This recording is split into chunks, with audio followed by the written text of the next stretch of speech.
Yo, what's good? This is Anthony from Avant Samples, and I'm very stoked to be presenting this free preview episode of Samplifire's Riddim Producer's Guide. This is a preview cut of an episode from his complete producer's guide, meaning we took a full episode and edited it down to be more watchable on YouTube. You can get access to Samplifire's complete Riddim Producer's Guide, along with 3 brand new sample packs with some of the most insane samples and presets I've seen online now below. Plus, it's on a limited Black Friday and holiday sale, so definitely get it now while it's discounted. This preview edit is just a tiny glimpse into the knowledge and information he shares in the complete masterclass. Every bass, synth, and sound you hear in the final masterclass is edited from scratch in front of your eyes, and the complete masterclass is undoubtedly one of the most powerful courses ever released for dubstep sound design. If you find this episode helpful, I can't explain what the full guide can do for your production. Let's hop over to Samplifire's perspective and get this free preview episode started. So the first thing I usually do when it comes to making a heavier drop is definitely start with the drums, mostly, the sub, the main bass, and then everything else kind of fall behind. I don't start with the intro when it comes to heavier tracks because I think it's better for more melodically focused track. So today I wanted to definitely make us drop in that style. So let's start with some drums here. Keep it pretty simple, and then some basses, of course. So the first thing I do is I get rid of, I could have a template, I know, but I get rid of everything else. I like being clean from the start. Color everything proper. So we have this bass. I already know, I'll explain later, but I already have a few things I do, especially for that style. So obviously kick, snare is going to be a main focus. The tops are going to be very important as well. The main bass, and then all layers are separated. So I don't do the split between sub and synth like I used to do, and most people still do, I guess. I really do main bass and the rest. And I think that way you can really get your main sonic quality, your main bass across, heavier, louder, more clear. And all the layers fall behind naturally because you just compress and you go louder with that very easily. You don't have to worry about, going in detail. It's just directly in the group like that. On the master for today, I'll just do very simple, just a clipper. Don't change anything. I like to have an EQ in there for later. And I like to have span, which I'll explain as well. And Uline loudness meter. So that's really the way I start a track, every track. No matter what the genre for the, when it comes to the master and checking my frequency, checking my loudness, that's definitely my 2 main VSTs here. All right, so since we're doing like a trench, rhythm, sort of in that style, I think 16 bars intro is definitely the way to go. You can do whatever you want, you know what I mean? But I feel like 16 bars is the best length for that style. What I can go for is something like a kick I made recently that's pretty good for that. I like to use kicks that have, first of all, that are not too long. If you want to know, for 140 BPM, it's usually around an 8th note or maybe even less, like a 12th note, like a triplet length. So if you end up using kicks that are too long, you're gonna struggle for the sidechain, you're gonna struggle with your sub. So having a short kick is just the way to go, short but impactful. The way you can look at it is how long your transient is and how long your body, like the last part of your kick is. And yeah, I would really try and like limit the length around like an 8th note. And also you want to cover, like for my style, right? It depends on the style, but for the way I like to produce, I like to have my kick cover the entire. So like before even starting your track, you can decide. I'll show you, let's just go across some kicks here and kind of like, for example, that's not, you don't want to use that, of course. That's like almost an 808 at this point. Love these kicks. Ominous, shoot out, ominous. But in my style, for example, I would struggle because I would need like a lot of top end. So I would have to layer with something else. It's great for more like maybe OG, sort of like old school dubstep, or for the intro maybe, or, to layer with something else. And then, for example, that kick right there is the other way around. It's just too bright. Nobody, like, it's almost like high pass, 80 hertz, 100 hertz. See what I mean? So you don't want to use that either for my style. And also it's kind of long, like for what it is. Let's just do that. I wrote snare, but for our style here, it's mostly claps. And the way I do it is I kind of layer maybe a few. So kick, claps, and under that we have the kick and then all the claps together in one group. Very important to group like that. Let's just start by getting a impactful, short, loud, bright clap, something very easy to work with that you can EQ, you can reverb from. I'm going randomly on all my claps. Another thing you can look for, if this one is mono, maybe you want to use one that's quite stereo layered, right? That's quite wide. Now both of them are quite noisy, so maybe we want something a bit more resonant. That's good. I like this one a lot. Okay, then the next thing I do when I layer claps that have different reverbs, different lengths, is I make sure they all have a similar length in the end. So I just kind of cut the tail quickly. But anyway, for clipping, I just use that setting. Digital clip, soft clip on drive, for now it's not needed, right? Then an EQ before. I think that's pretty good. What we need maybe is a transient shaper. So I love the kilohertz one. Higher speed, stronger attack. You can go kind of crazy because you're clipping anyway. And then a reverb, definitely what I do as well. You can use any reverb. I just love hybrid reverb, right? Depends what we want to do. Shorter size, shorter decay, no pre-delay. EQ for now is going to be disabled because I do a separate EQ. Yeah. So that's how you tune your reverb with that plugin, is with the size. So you see that resonance right there?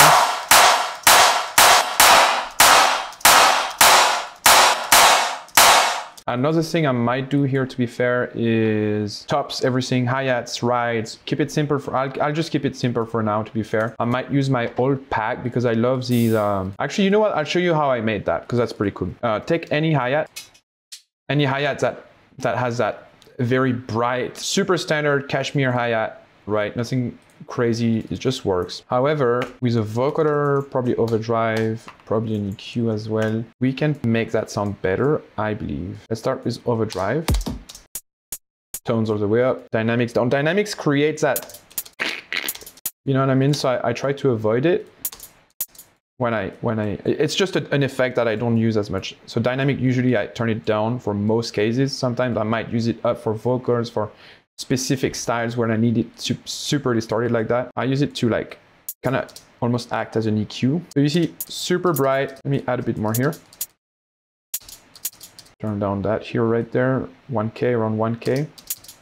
Right, and then with vocoder noise settings, it's just literally feeding noise through a vocoder and then you can create that sound. With attack, forgot if mine was wide or not, but you can use a stereo option, control the whiteness like that. This is how you can make your own little Riddim hi-hats, you know what I mean? Maybe a ride on the one, like that. I just go random, guys, like I have a bunch of samples. So yeah, I have a bunch of samples. I use mine for specific, like that kick. I knew I wanted to go for that kick, right? But when it comes to the rest, it's also luck and random, which I think creates, what allows to create different tracks and have nice surprises, you know? I use bus to kind of like make my drums more beefy, glue them together a little bit as well.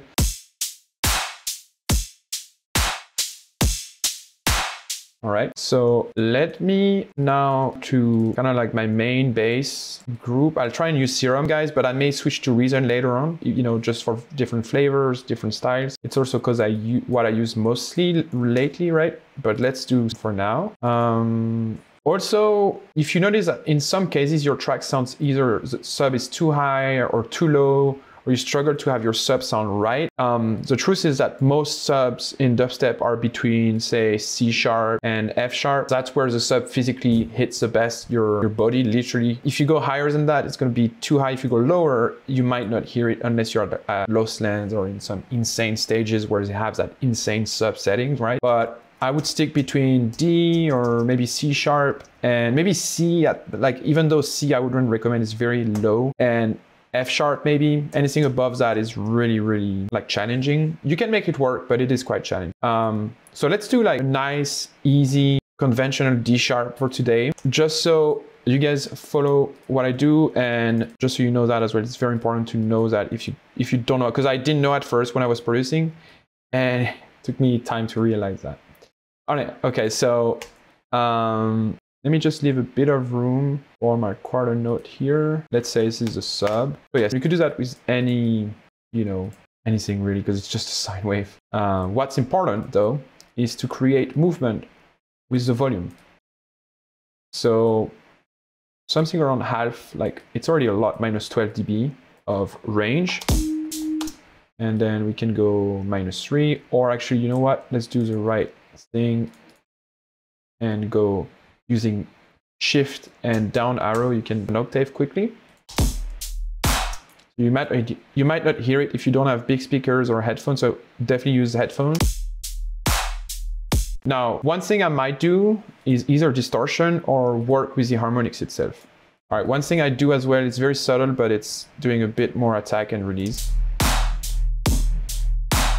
And that's about it for now. Now we can do the main, actually, let's call it synths for now. Let's use again. So Riddim usually is, you know, you can do any wavetable, right? But it's usually, you know, you might have heard about square 4 or any of these terms, right, associated with Riddim. It's because literally it's usually made using square 4 as a start and then messing up with detune, different comb filter, phasers, obviously distortion, layers them, but it's kind of like that square sound worked in different ways. So we can literally use a square table like that, and obviously it's going to sound like whatever right now, but if we combine that with a nice volume shape, for example,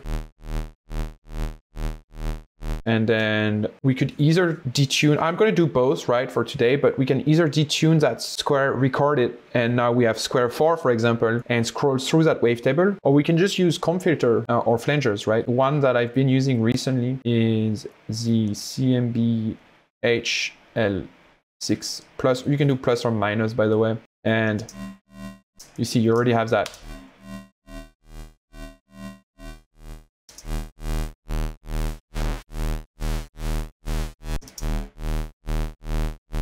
Actually, it's not this one, my bad, guys. You know what I mean? So what you can do is just like literally every time that you play the note,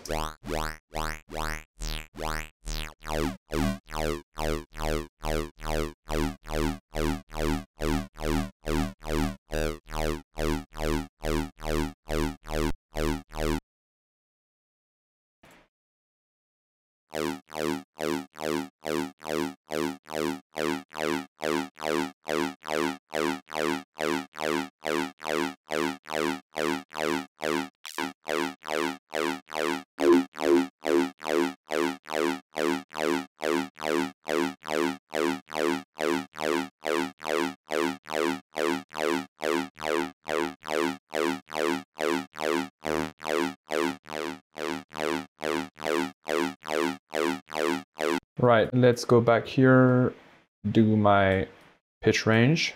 Nice. Let's see how it sounds. Definitely not glued together, but it's already making sense. And it's, see how basic it is? It's just using that comb filter, a square wave. Nothing is changing, like nothing else really. So now we have a lot of room to upgrade that sound using that starting main block, like different speed, different tone, and also a lot of different small effects. So what I love doing is stacking a bunch of small effects that, you know, gradually improves the sound, but nothing crazy, like no effect is going to change my sound completely unless I want some specifics, right? But you might see me stack 20 effects in a row, but just adding a little bit of flavor every time. So one thing we need here is a stereo field, right? So instead of doing like, which would be, I mean, it's doable, but I wouldn't recommend. You can do like 10%, 15%, something like that. Same for this one, you can do that flavor of detune, but just like 10%. By the way, another tip, you don't need to automate everything. I see a lot of people automate everything. If you like, you don't need to automate these things because you want the stereo all the way. You don't want it to be automated like that. It would be too much, I think, right? So really ask yourself, do I need to automate that or not, right? Same for chorus.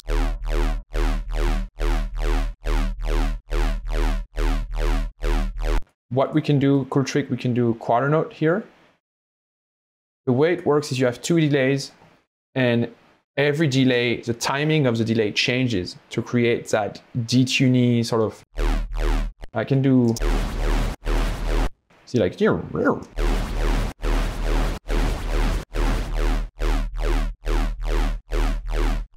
so if you do feedback all the way up, you can kind of like create your tone and then you lower it so it's more subtle. More depths mean it's gonna move lower and higher, so you have more depths of change of the delay time. I know it's convoluted, but basically you have two delays at the same time. Each delay has a certain feedback, a certain time, and the depth here automatically moves the delay timing, okay? And the feedback is just literally a delay feedback on both of them.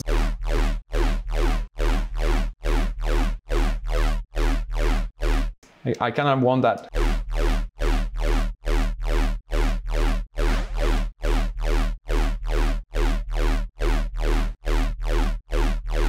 You can high pass. Don't need to. Actually,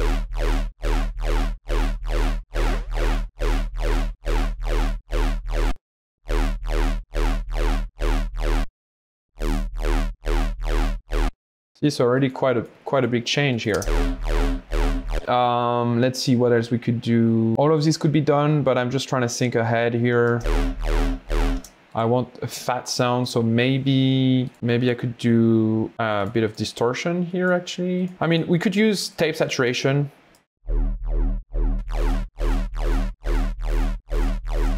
And do like 50% of it. It's just not gonna change as much, but it's gonna change enough.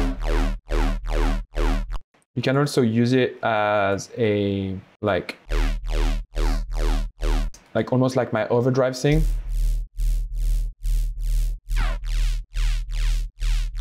To boost the high end, and then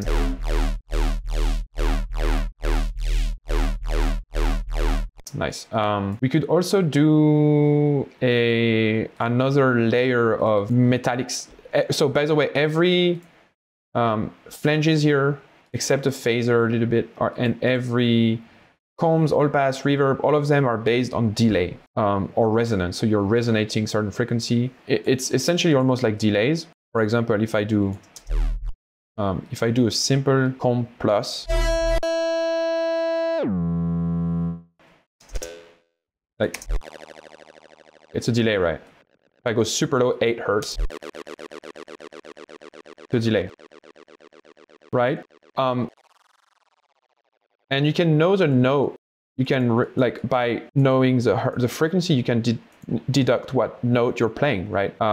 So I know, for example, we're in D sharp. I know D sharp is 39 hertz. You can look it up on Google. So if I resonate my 39 hertz like that, I'm basically helping the tone come across. And then you can do that, but at the same time, you can have an EQ on what zone you're applying the comb for. So basically, it's the same stuff with a high pass.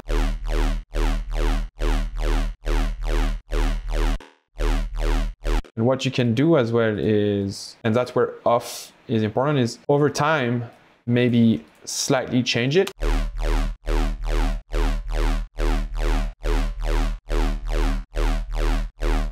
It's already too metallic.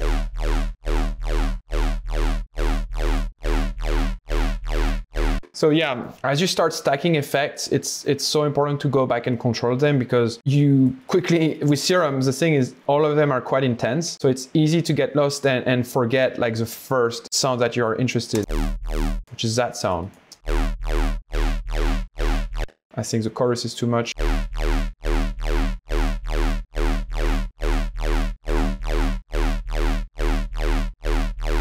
So it's a fine line between adding flavor and destroying the first sound. It's very fine. Even like after 10 years, I'm always scared a bit. All right, I like that. I like that sound a lot. Now, both of them have the same note, the same rhythm, kind of like the same movement, like quartered, like wow, wow. The sub is just on the volume. This one is on more parameters, but mainly the same thing, right? Then in the main groups, that's where we glue them with compression, distortion, different effects, right? I have a few racks that I saved, and I'll just explain. To save a rack, by the way, you just group different effects and drag it to one of your folders on the left. So that's what I did. So see, like it's already pretty. I'll work on it a bit.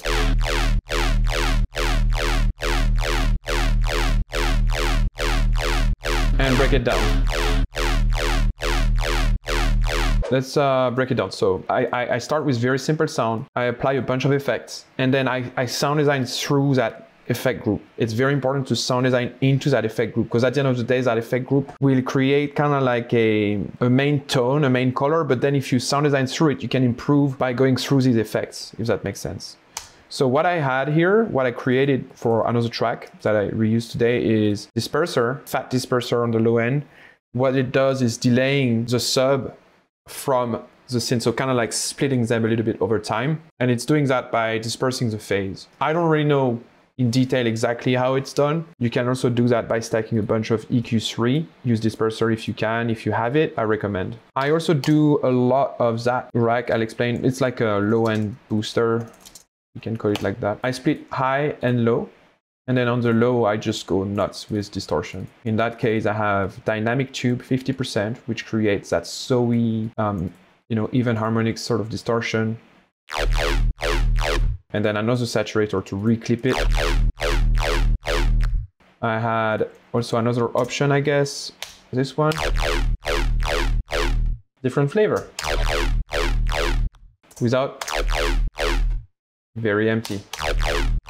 Saturator here is incredible because you can create distortion and create harmonics through these distortions, right? So it's a bit more technical, but my first sub here is odd harmonics, 1 and 3. That's the square wave series. So if I went and added more and more and more of these odd harmonics, I would probably create a square wave. If I did even harmonics, so like all of them, I would get closer to a saw wave, as you can see. However, I've noticed that there is a having an even harmonic sub is fuller, but less impactful for the body, less just heavy, loud. But having just a square one is also missing that warmth. So there is always a fine line. So I try to not do it with here, but I try to do it with my amp saturator here, right? So I have a odd harmonic sub that I distort using this one or the dynamic tube, same stuff. And then I just try and make it sound good. In that specific case, I prefer the amp saturator.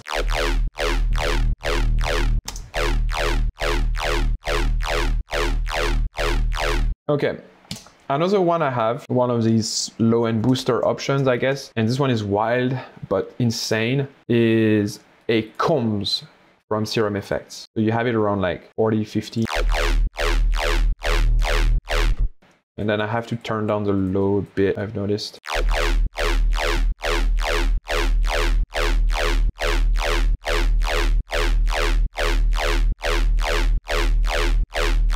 And then what you can do if you click on note latch is slightly move it every quarter note, because it's a quarter note movement. So it's very subtle, it's like 1% change, but it's like almost pitch bending. And you can combine both. But I mean,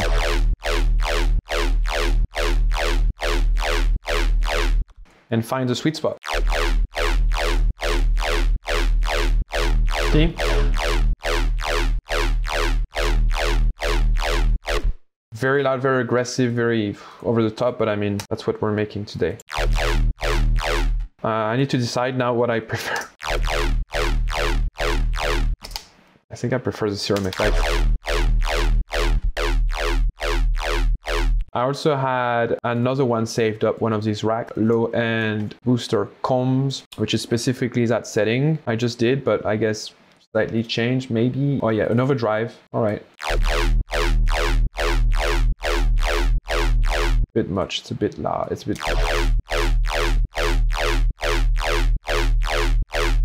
I like that.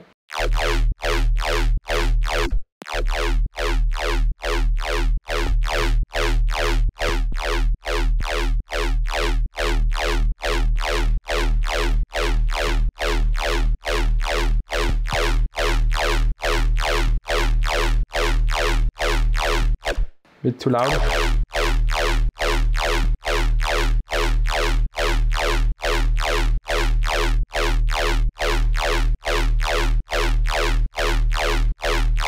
So now I'm hearing it's too wide. I'm hearing too wide now.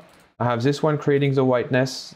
add width, that dimension expander, EQ to not be wide in the low end, and then completely just keeping just the side, everything on the side is not stereo. Stereo is mid plus side, it's everything.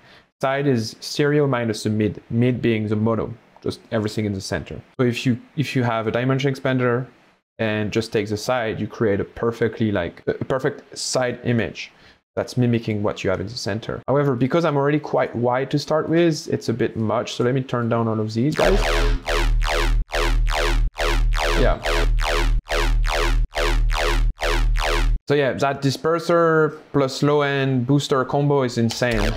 It's usually what kind of like creates my sound, or like especially recently over the past like year or so.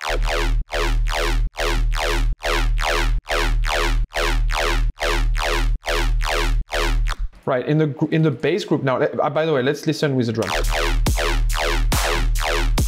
See, now we need that thing I was talking about. A longer reverb, we need it. Wider. Less brightness on the reverb.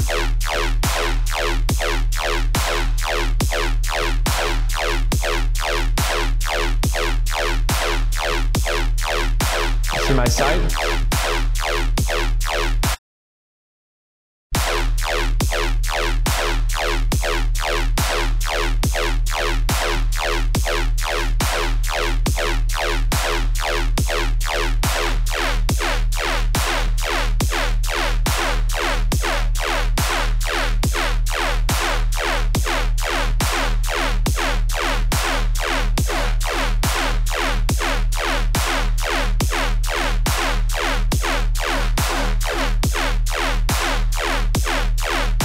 Actually, I don't like that one. I just think it's not adding much.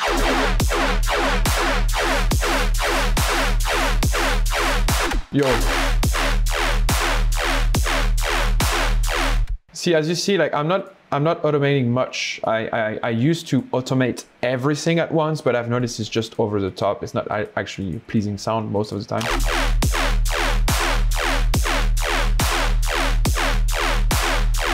Dun, dun, dun, dun. That movement is the only movement I have over time that's not re-triggered with that off here activated. And it's just at 1% on the all pass. And also for that style, the Riddim trench style, less is more. So if you have one thing slightly changing, it's way more impactful than everything changing at once. You know what I mean? So yeah.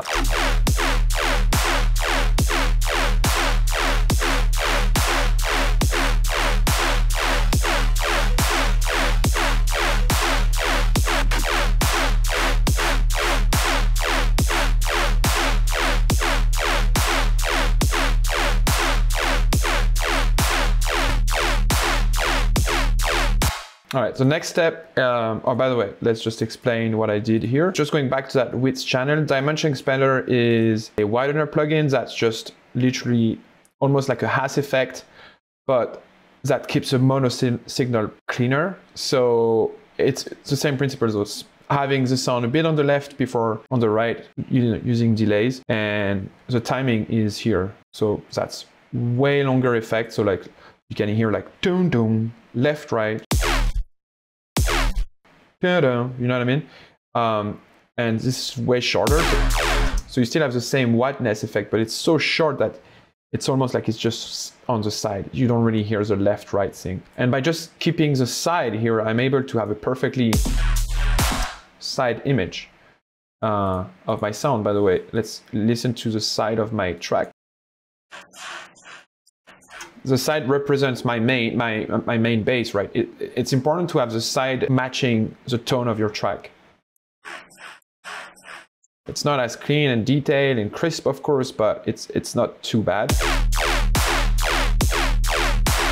So yeah, that's how I use it. A Hass effect is by the way, you can use kilohertz Hass, I think it is. It's just literally like a delay, right? Left, right. But the problem with that is your mid, so your mono, becomes phasey. You hear that?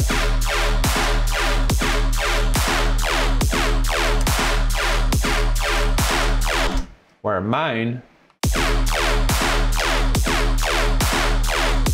Not really. You have maybe 1% more phasey, but not really. That's not detailed enough. Be careful with the has effect. If you do split the side and kind of like create side differently. You can also create side with very short reverb that you do in parallel, right? But again, it's not as clean, in my opinion, for that sound. So now we have a powerful -2 LUFS, very loud.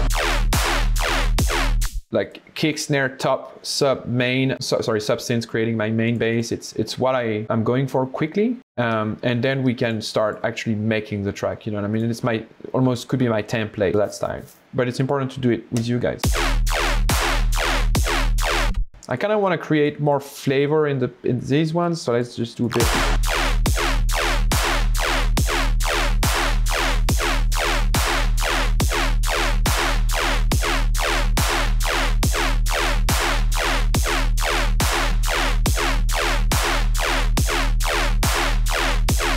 Nice. So what we could do is have a macro that we call index.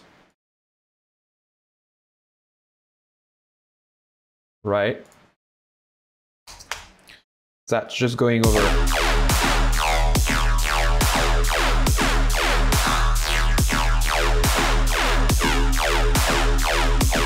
We could have a macro that controls the amount of movement there is here. So it's LFO2 to filter cutoff.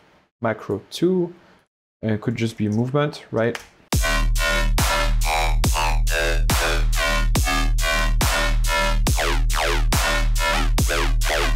So you can you know, guess where I'm going with that.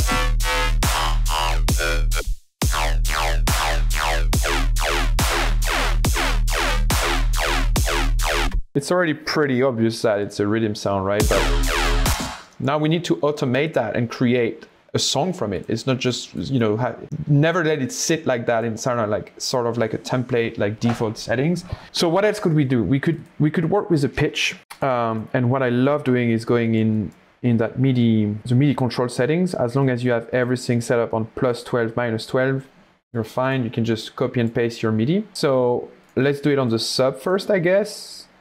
And it's random. It's like, I'm not gonna sing because, you know, cringe, but basically do like, I don't know.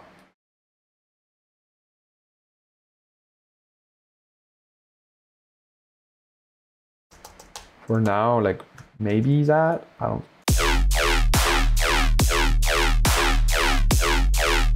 And then kind of like copy and paste. And then you combine that with the macros we had.